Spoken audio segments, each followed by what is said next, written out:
My name is Bhimsen Arora, director Reiki healing clinic, Reiki grandmaster, life coach. मैं आप सभी का online video course dowsing lesson 1 में हार्दिक अभिनंदन करता हूं। डाउजिंग एक आर्ट है, कला है, जो हमारे लिए इनविजिबल है, हमें दिखाई नहीं देता या हमें पता नहीं चलता। कॉन्शियसली हमें उसके बारे में कुछ भी नहीं मालूम होता।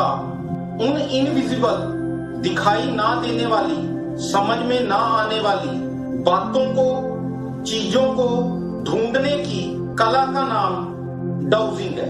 हमारे सबकॉन्शियस माइंड को, हमारे अवचेतन मन को सब कुछ पता है, क्योंकि यही आत्मा है, यही परमात्मा है। जब हम लोग डाउजिंग करते हैं तब हम लोग सबकॉन्शियस माइंड से, अवचेतन मन से कनेक्शन लेके उसमें जो छुपी हुई इंफॉर्मेशंस हैं, जो डीप इन माइंड हमारे भीतर इंफॉर्मेशंस हैं, उनको हम लोग पढ़ने की कैपेसिटी में आ जाती हैं। जब हम लोग किसी और के बारे में डाउजिंग करते हैं तब हम लोग उसके सबकॉन्शियस माइंड को, उसके अवचेतन मन से संबंध स्थापित करके उसके भीतर जो छुपी हुई इंफॉर्मेशन है उसको कलेक्ट करने की कैपेसिटी में आ जाती है। हमारे आजू बाजू क्या हो रहा है हमें नहीं मालूम है।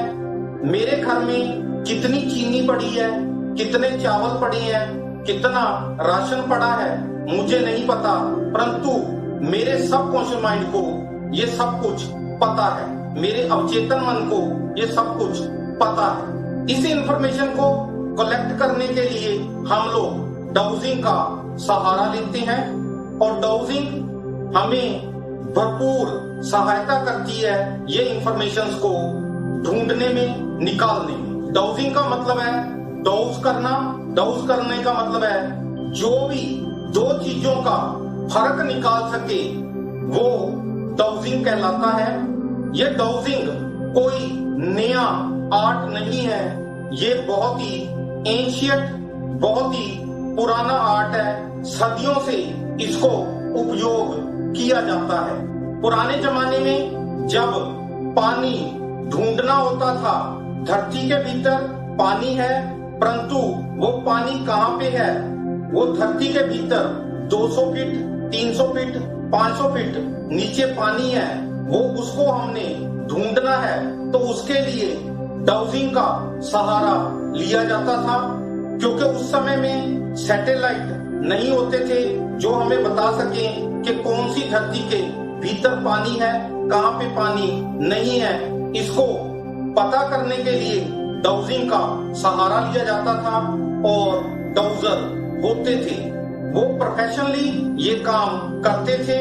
आज भी हमारे इंडिया में राजस्थान, मध्य प्रदेश, जहाँ पे पानी बहुत डीप है, वहां पे पानी ढूंढने के लिए इन प्रोफेशनल का सहारा लिया जाता है। वही बताती हैं कि आप कहाँ पे कुआं खोदोगे और आपको पानी मिलेगा।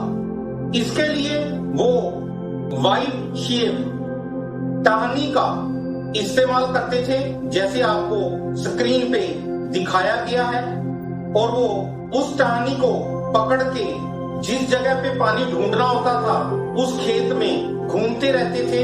जब उनकी टहनी वाइब्रेट करना शुरू कर देती थी, उनको इंडिकेशन देना शुरू कर देती थी, अप डाउन करना शुरू कर देती थी, वो उस जगह पे कुआं खुदवाते थे और वहां पे पानी निकल आता था।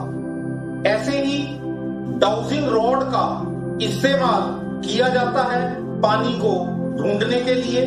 आपको तस्वीर में डाउजिंग रॉड दिखाए गए हैं। ये सिंपल मेटल की वायर्स हैं। 14 इंच बाय 4 इंच इसका साइज है। ये एल रोड कहलाती है। ये डाउजिंग रॉड एल शेप है। इनको ऐसे हाथ में पकड़ लिया जाता है। ये मेरे हाथ में बहुत लूजली मैंने पकड़ रखा है।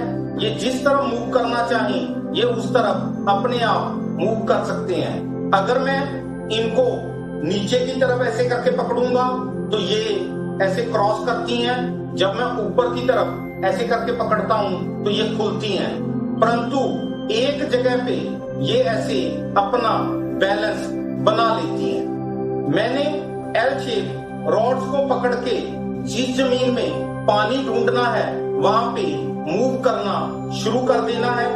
जब मूव करते करते एक पोजीशन ऐसी आएगी कि ये आपस में ऐसे क्रॉस करेंगे। जहां ये क्रॉस करेंगे मुझे ये बात समझ में आ जाएगी कि इस जगह पे नीचे पानी है, मैं वहां कुआं खुदवाऊंगा और वहां पानी निकल आएगा। ये डॉजिंग रॉड का इस्तेमाल पानी ढूंढने के लिए, माइंस को धरती के भीतर ढूंढने के लिए, तेल धरती के भीतर होता है उसको ढूंढने के लिए इनका उपयोग होता है। डॉजिंग का इस्तेमाल पुराने समय से और तरीकों से भी किया जाता है। एक साधु संत महात्मा, उन्होंने किसी धार्मिक स्थान की यात्रा पे जाना है। जब वो पुराने जमाने में यात्रा पे जाते थे तो वो पैदल ही यात्रा करते थे।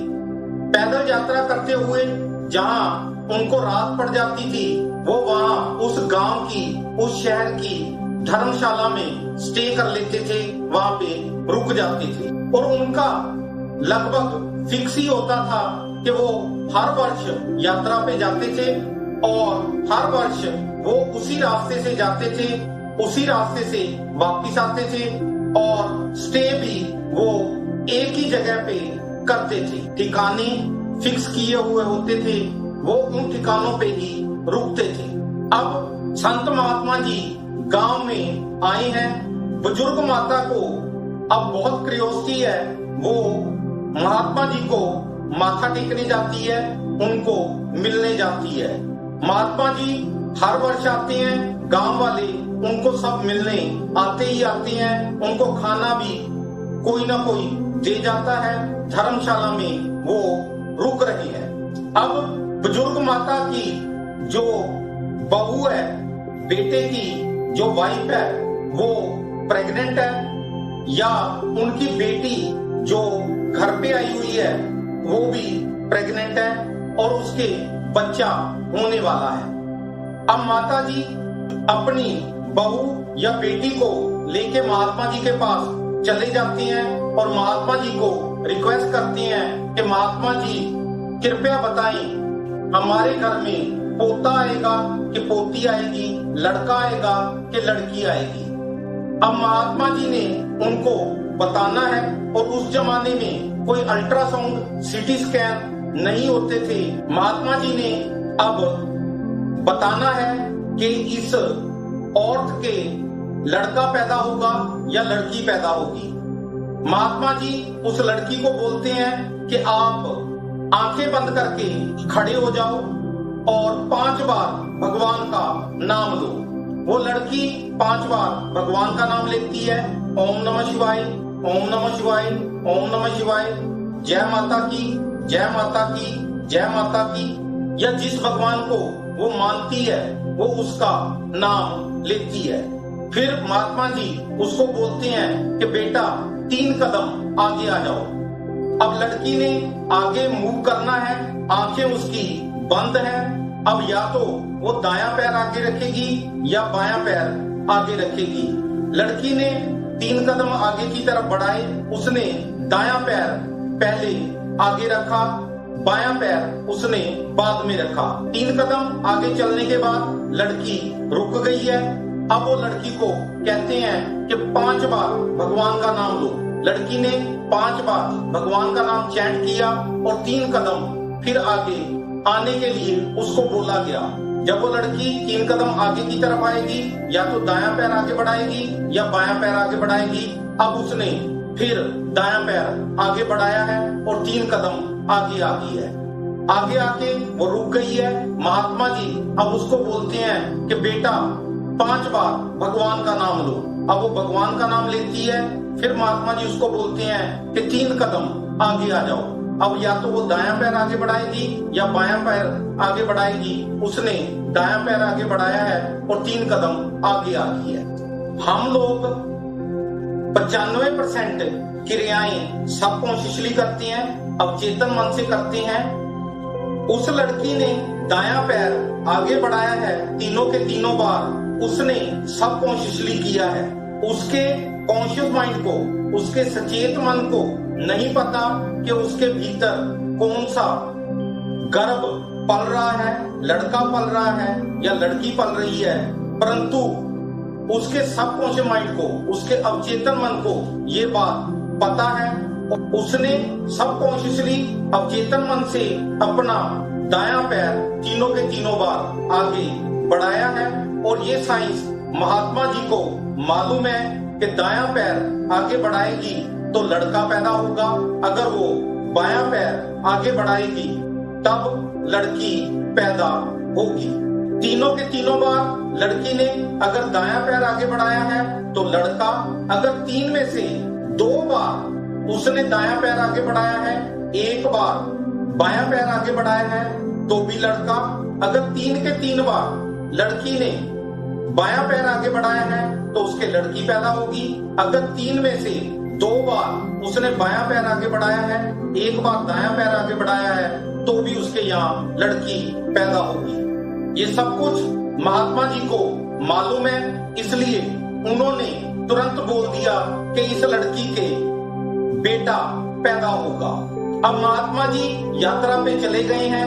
नेक्स्ट ईयर जब महात्मा जी दोबारा उस गांव में वापिस आए, क्योंकि वो तो हर वर्ष यात्रा पे जाते हैं, जब नेक्स्ट ईयर अगले वर्ष वो यात्रा पे जाने के लिए वहां पे फिर रुके तो वो बुजुर्ग माता अपनी पोते को लेके, अपने बेटे की वाइफ को लेके उनके यहाँ पहुंच गई है और उनको वो मिठाइयां खिला रही है। लंगर उसने वहां पे लगा रखा है, महात्मा जी की सेवा की जा रही है। क्यों? क्योंकि महात्मा जी ने जो बोला था वो सच हो गया है। मैं अपनी आत्मा से आप सभी दिव्य आत्माओं का हार्दिक धन्यवाद करता हूं। धन्यवाद, धन्यवाद, धन्यवाद।